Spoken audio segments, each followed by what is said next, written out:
In this session, we're going to look at the default settings 1 option, ask for password continuously. So we're going to go to Utility Setup, Company Details,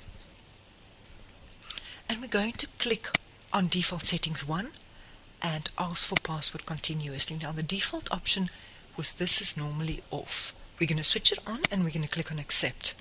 Yes, to accept your changes.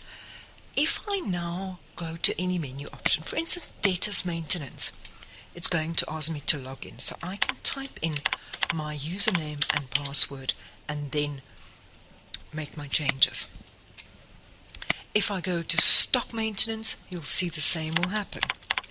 So why would this feature be used? This feature was added so that if you have multiple users on one workstation, you can track the transactions per user.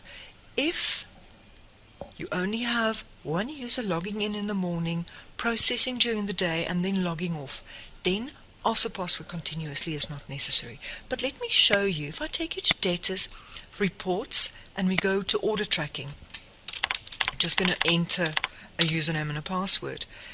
Over here, you'll now be able to see that the first 2 transactions user 1 processed and the second transaction user 2 processed. In other words, it was on the same terminal.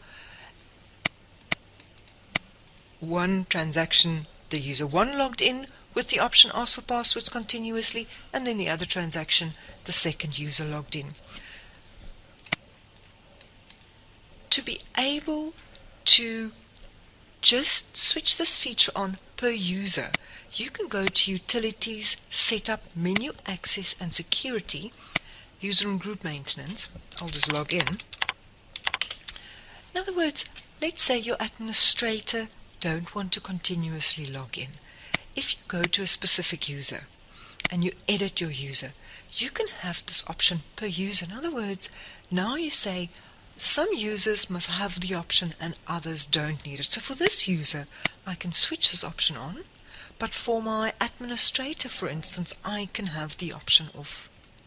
So it's all a default setting, or you leave the default setting off and you switch it on per user. And that concludes looking at the option ask for password continuously.